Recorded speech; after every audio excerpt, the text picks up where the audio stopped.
to a wider audience who are not present, but in this place. I'm dealing today with Korach and the Reform movement. Based on what we discussed yesterday, which is one line of all the Midrashim, and also of Rashi, that Korach, he was a great man who came with a claim that Ki Chalaida Kulam Kedushim,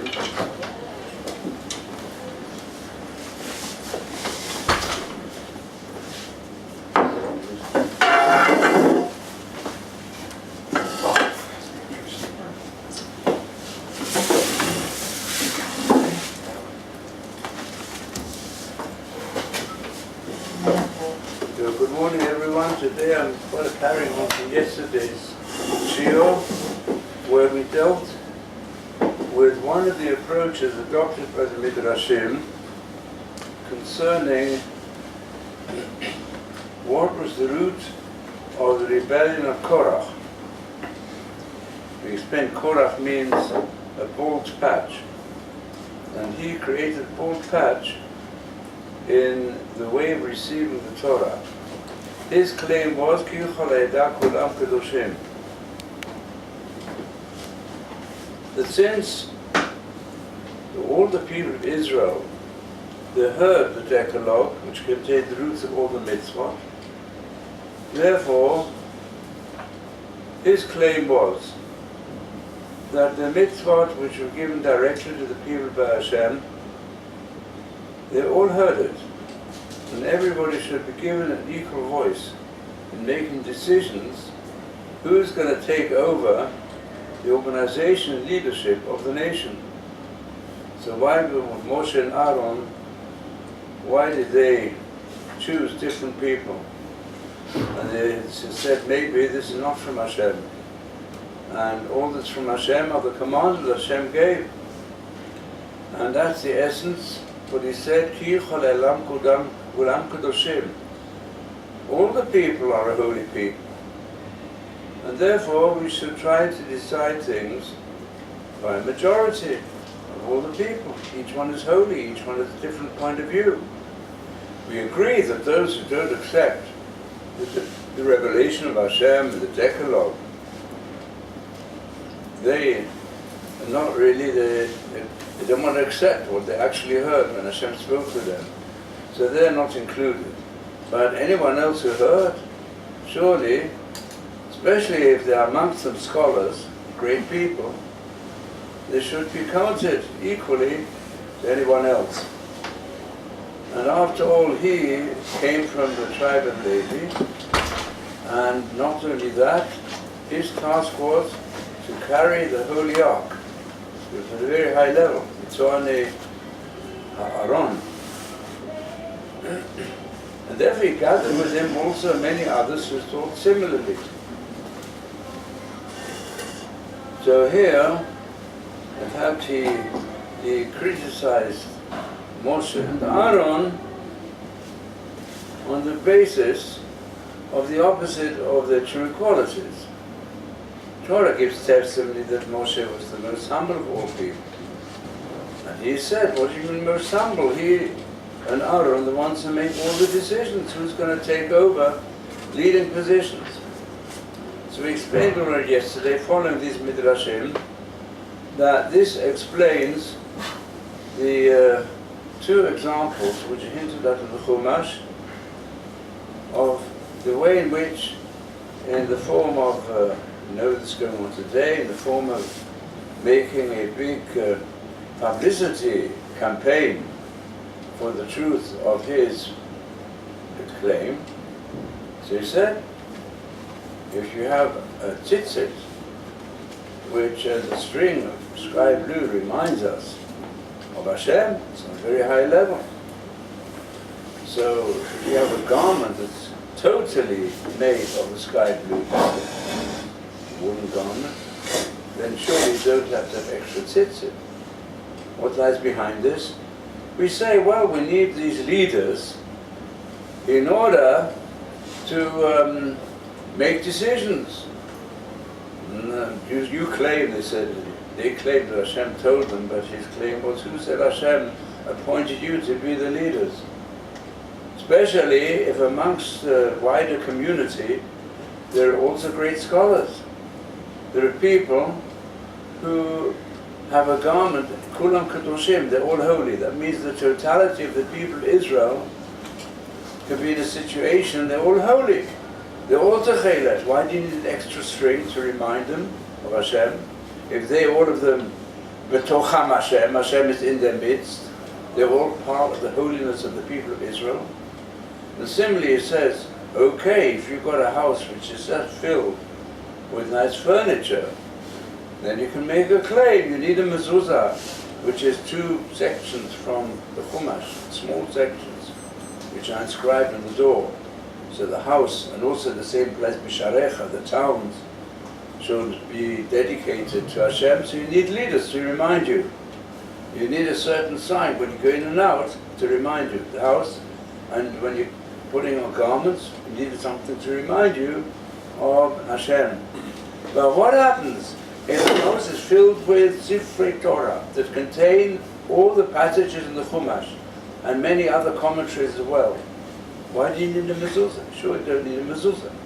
And that's hinted at with Dathan Amiram. They mocked at the policy of Moshe from the entrance to their homes. And the Parshat Korach is brought straight after Tzitzit to represent this principle, Ki Yechol Hadav Kulam Kadoshim. So this all follows the theme that they said, surely we should go up to the majority. In order to understand this a bit more widely, we know that the concept majority, let's deal with that first, is a basic concept which is adopted also by the nations of the world on the whole, and it's represented by Vox Populi, Vox Dei. So this concept is easily abused. So in the Torah, where it's mentioned, it says, Achad Ram Lahatot, you have to follow the majority. This is mentioned in connection with the Sanhedrin, or the highest Bati Din. So, the first principle of government by majority, which is in the Torah, is not that you go by the majority of individuals. You always got to go by the majority of those who are experts. So also, for example, in questions of, let's say, you've got a difference of opinion amongst doctors, which is the best method of healing. The doctors, let's say, they all have equally high level of expertise in the medical question which arises. So then, the Torah says, well, you can follow the majority of those doctors. But if simple individuals who know nothing about medicine, and they come along and say, we are the majority against the doctors, these specialist doctors, maybe it's a group of 50 doctors, best doctors in the world, you go after the majority. However, what happens if there are people who know nothing about medicine, and they say we are opposed to these ways of healing, because we say they're no good, and therefore we've got different ideas? Anyone who has common sense will say, we don't take notice of Vox Populi, what the popular view is concerning how to heal, you've got to go after the experts. Similarly, also the Torah has told us with regard to establishing all aspects of whether it's civil law, criminal law, religious law. So the Torah says, right, you follow the majority, but of those who are experts, not of those who have nothing to, who know, people who know nothing about halakha cannot become part of the group that's going to decide what is the halachic position. Here you don't go after Vox Populi, you go after people who are experts in halakha, just like people who are experts in medicine or in any other area. And now I want to explain that my comments today, what's got to do with the reform movement, is because if we go to the root of the concept of reform, which goes right back, I say Korach was the first, but then it was followed by many other groups. First of all, there were also, even in the first period of the people of Israel, in the land of Israel, under Yeshua and the later successors, the judges, there were many leaders that were appointed. Each said, in fact, in the days of the judges, each kol yashar be'einav ya'aseh, people do whatever they thought was right in their eyes, and it caused a lot of calamities. And it's true, there were certain judges who were set up in a prophetic manner. They were the ones who could have led the people, but the people disregarded them. They went after assimilating concepts in their area.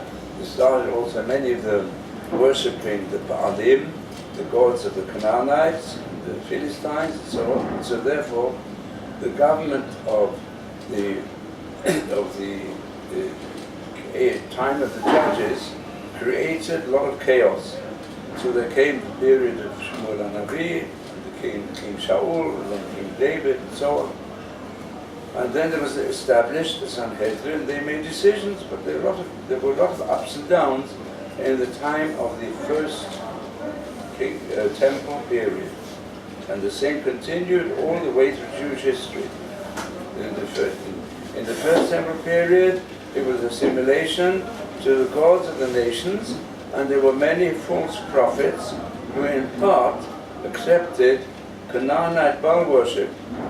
The people, as a result, some went after the false prophets, some the true prophets. There was a lot of ambivalence. Then when, unfortunately, came the break-off of Yerovam ben Nevat, when he established the northern kingdom, that was, he said, you've got to worship in the temple. So he built another temple, but the temple had in it idols. And he, as a result, he split the people. So there again we had a lot of rebellion against the truth of the Torah. And that carried on, even when the 10 tribes unfortunately became lost. It carried on in the period following the period of the Persians, the period of the Greeks especially, where many leaders of the Jewish people, many of them, they went against the Torah religion entirely, and others accepted it in part and rejected it in part. That happened throughout the Second Temple period. They developed then the groups of the Sadducees, the Sadducees, who accepted certain aspects of the written law, and some even of the oral tradition. Others they rejected according to what they thought was suitable. And many times Sadducees took over let's call it the lay leadership of the country. And then they were followed in a later period, after the destruction of the Second Temple, the Sadducees. Then in those times they developed also other groups like the Essenes, and then they developed the Karaites in the period of the Gaonim, the period of the Mishnah, the Talmud. So the Karaites similarly, they made their own interpretations of the text of the Bible and rejected the oral traditions. And then that happened, the Karaites carried on their influence throughout the Middle Ages. There's still some remnants left of them today. But in more recent times, we had a similar situation, especially in Western Europe, when Jews, many of them became completely assimilated, they became baptized, became Christians on the outside, and left the Jewish religion also on the inside. And one of the great masters who battled against the Reform movement when it started to spread throughout Germany and also spread to France and other places in Europe was Rabbi Hirsch. And Rabbi Hirsch's commentary of the Chumash is very, very revealing and also has great significance to the situation of Judaism until today. So one of the aspects that existed strongly in his times also today, that people said, there are different streams of Judaism. There's those who are true to the Torah and accept that it's divine, and not only the written Torah, also the oral tradition. And others said, well, we have to some extent, adapt it to the needs of the day. And here we've had many different groups have developed called streams of Judaism, but all of them, all these extra streams of Judaism, they are to some extent streams away from Torah through Judaism. And that's that, and therefore I'm going to make use of his commentary on the Parsha of Korach, where we see major principles which are inherent in, even if you go more deeply into the passages of the Chumash, that have great relevance to this situation which exists until today. And why do I mention this today? Because until now, I would say the basic approach in Israel has been the state supports the chief rabbinate. The chief rabbinate follow the halakha. Although within halakha there are many different streams also, there are also different opinions about different matters, one decides according to different groups.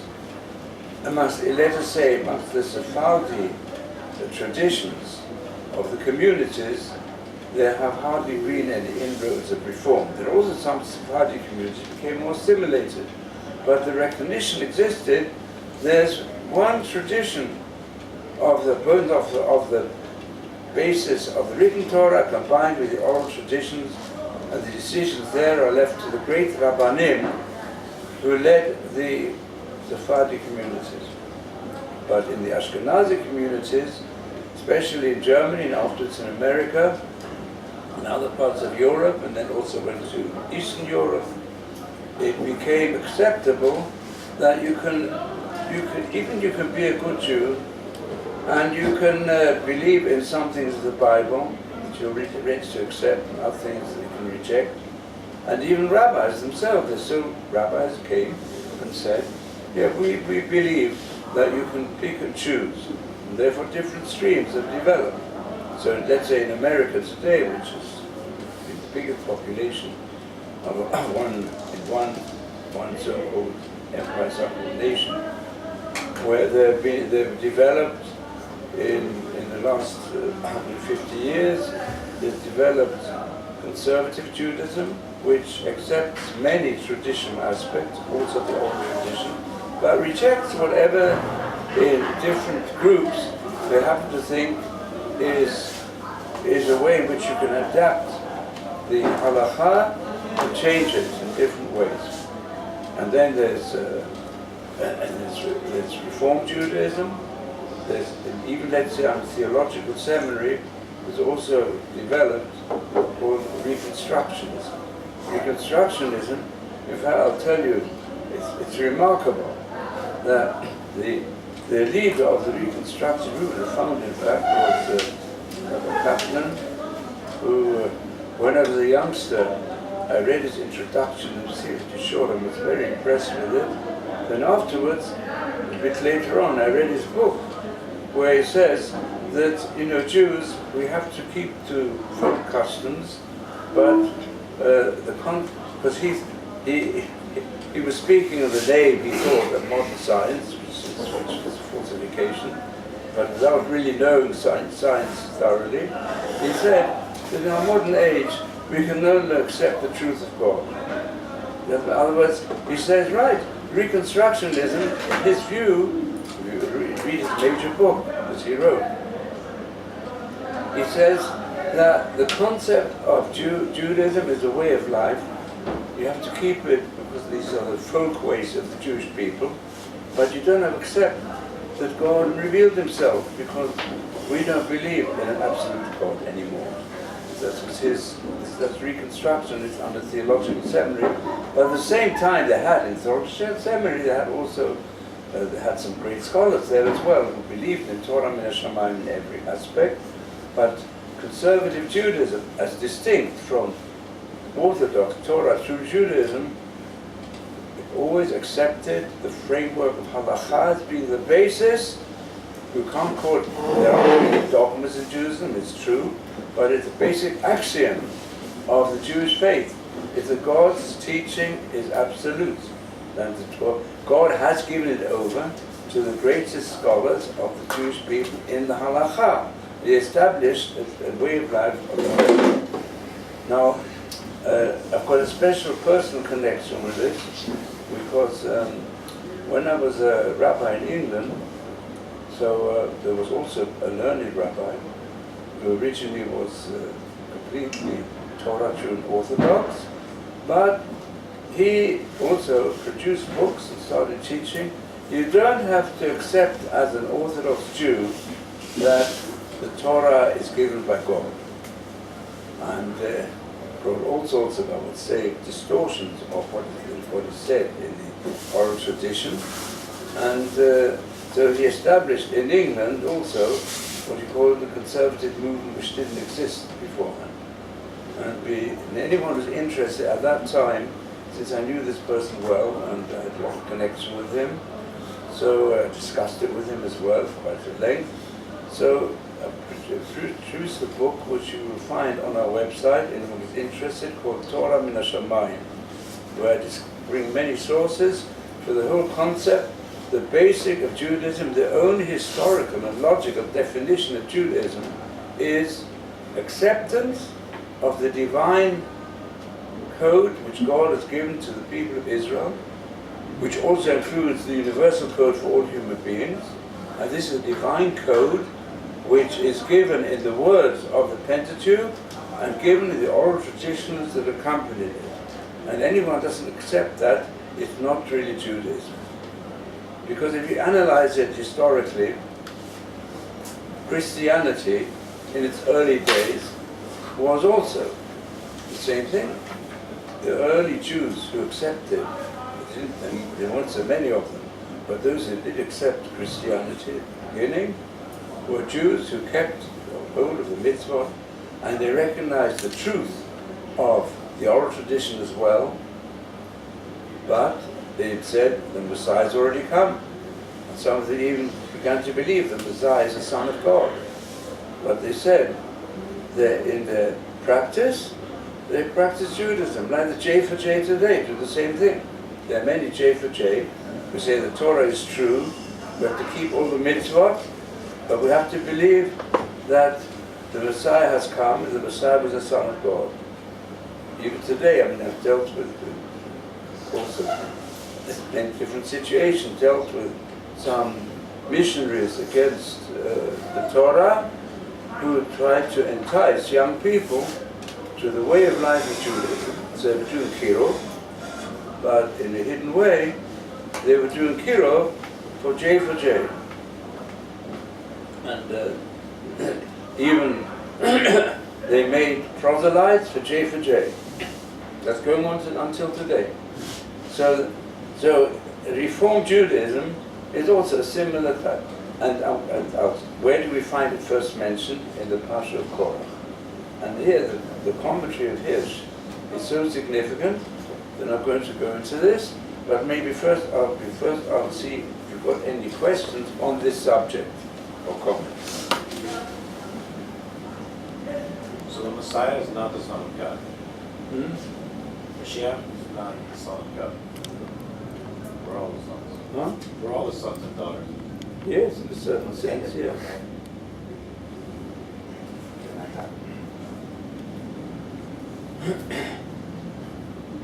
So, I thought I'm going to begin with the story.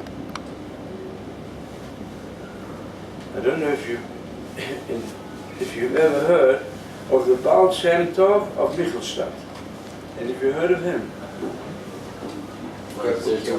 Until today, Jews and non-Jews, they go to the city of Worms, where 150 years ago there was a great Rav, and he was known that his prayers produced salvation.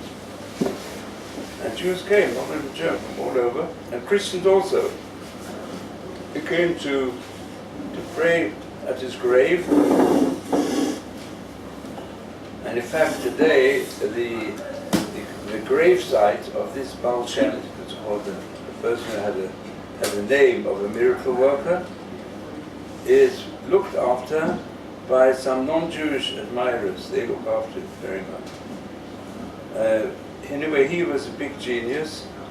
He was a bit of a chavruta, my great-grandfather, learned under similar previous giants of Torah, and even when he was, according to one version, he was only 5 years old, he was recognized as a great genius. He was known as the Baal Shem Tov of Bichelstadt. Now the local duke who looked after that whole province of Bichelstadt, the area forms, they were very much interested if there were Jewish children who showed enormous brightness. They tried to get them, convince them of the truth of the church. They tried to entice him. So he gave a rule that he wants this boy to come and visit him. He's only a youngster. He's very, very clever. And what did he do? He told all the people in his palatial mansion, his duke, they should all hide in their rooms. He would stand at the window of his room, behind a curtain, where he could see the courtyard, and he wanted to see if this boy would be able to find him. So the boy came in, and he was worried where he had his appointment, he had to see the Duke, and he couldn't ask anybody. Nobody around to ask. There was a huge mansion with many different rooms, but he saw, what did he saw? He saw something and found the room. He went round and round, he looked at every place, and he noticed that there's one room which has curtain drawn, but not entirely. Anyway, he found the room, and the Duke, he asked him, how were we able to find where I am? So he said, I saw that the courtyard, there was no one there, so I guessed that everybody received a ruling they should hide themselves, their rooms. I looked, that it turns out all the shutters of all the windows were closed.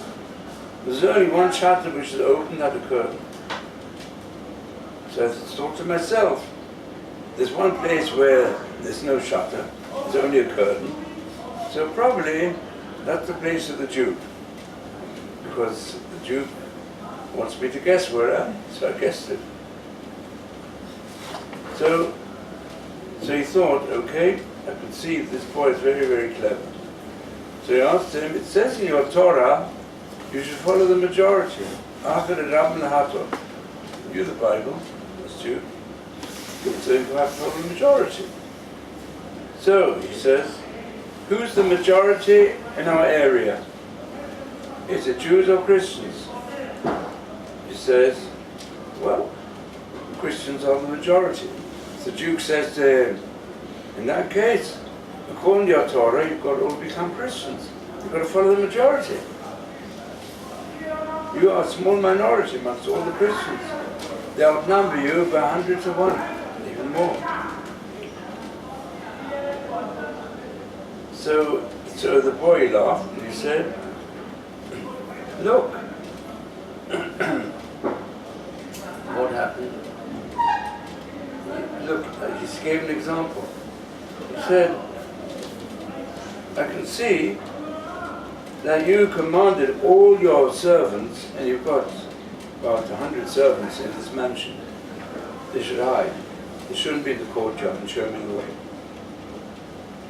Let us say they would all have been present. Now I would ask, where are you?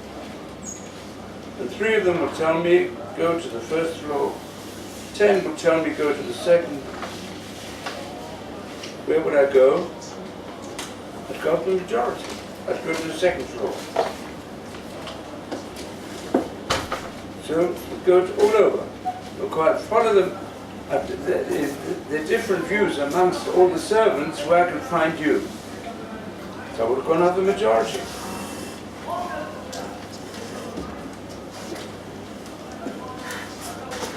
But that applies if I don't know.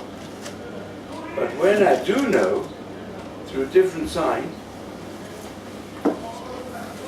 I take no notice of whatever anyone tells me. I don't have to go for the majority view, because I can see there's one single window where there's no shutter down. So I know for sure that that's different to all the other shutters. That's how I found you. I found you on the basis of a clear distinction. The same applies to us. If I'm in doubt about something, then you follow the majority. I know for sure what is the truth. And I know for sure that Hashem has given to our nation a true religion on Mount Sinai. Even if the whole world goes and worships idols, I will be true to what we have been taught concerning the absolute truth. So this is the concept of not following the majority, when you know the real truth. And that is one of the aspects of Korach when he wanted to spread the concept of following the majority of the whole nation in such a manner where he denied the absolute truth of the whole of the Torah. So I'll now just start with a few words how he describes this concept. But he says that, what was his claim? Kulam. All the people are holy. God is in their midst. Each one of the 600,000 members of the community is holy, therefore close to God. In fact, there were even more, 600,000 members. You say really 3 million, because if you count the younger ones, the 600,000 were from the age of 20 to the age of 60. But if you count the children, you count the women. So his claim was, you don't need a priest in order to express in the name of the individual his thoughts and his feelings, bring them near to God in offering. God promised to cause his presence to dwell amongst the totality of the nation.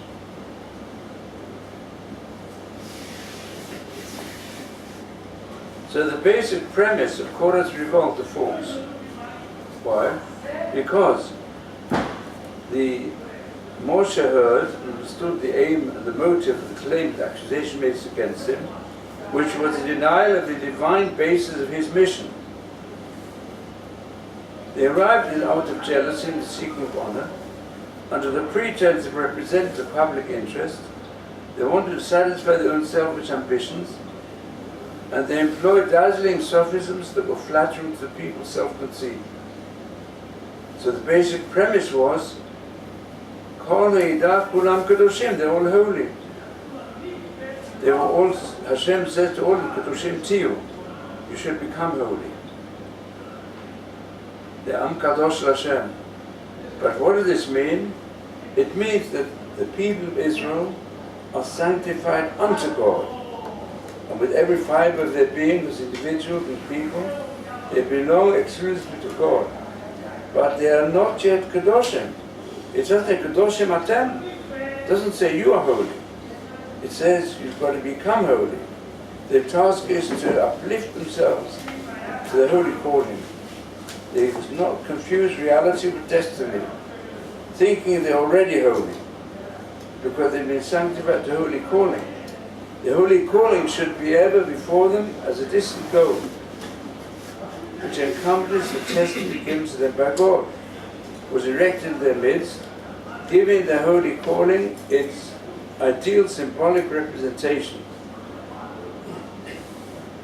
Even Aaron may draw near only by God's express command, and even then not as a private individual, but clad in the garments symbolizing his service. For this reason, the people and the priests, the Kohanim, are told, Hazor HaCharev Yumat. They should not substitute the reality with the destiny, and therefore take away from the sanctuary its soul, nullifying its radiating influence. The whole division of the people into ranks, Kohen and Levim, and Yisraelim, is the expression of Kadoshim Tio. You've got to become holy, but not yet Kadoshim Atem, that you are holy. If a person thinks he's holy, then his attitude to other people holier than thou. Also, I'll attach to this, and let's drop in the middle, you're quite right. Again. There's a beautiful vault of the Kotzker Rebbe, which has great application to our whole approach to this situation, our attitude to the Jewish people, especially to those who we know are further removed from Torah observance than ourselves. He said, I love the wicked person who knows he's wicked more than the tzaddik who thinks he's a tzaddik. A tzaddik who thinks he's a tzaddik is clinging to falsehood and pride, which ruins his righteousness. The wicked person who knows that he's wicked is clinging to the truth, and therefore is greater. I think this is the same concept. Kadoshim Tio, that whatever it says in the Torah, you've got to strive to holiness. The first principle of holiness is to recognize your own deficiencies. And that was the situation of Moshe was like that. But a person who thinks he's holy already, he thereby falls into the pit of self-conceit, and which becomes a separation between him and Hashem.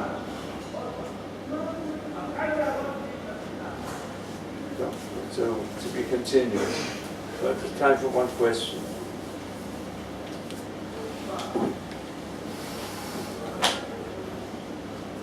But how do we know a person who looks a Sunday, we don't know that he thinks it's a Sunday. So therefore he can be putting people in the wrong path. Nobody knows what's in a man's heart. Okay, I have to deal with the answer.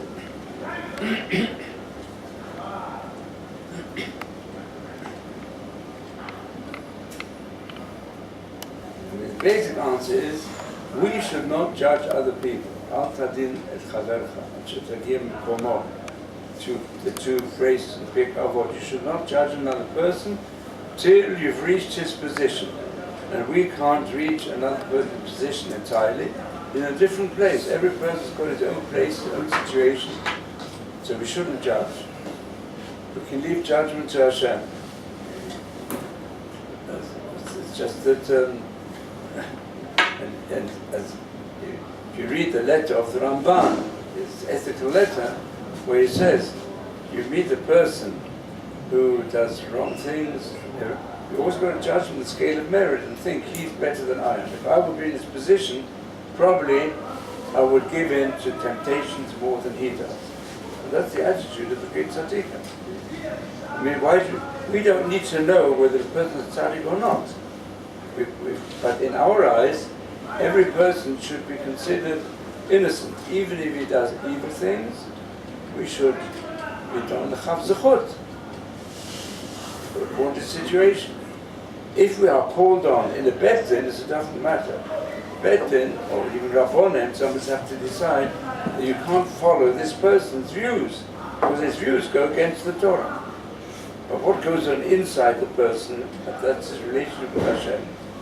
That is something we leave to Hashem.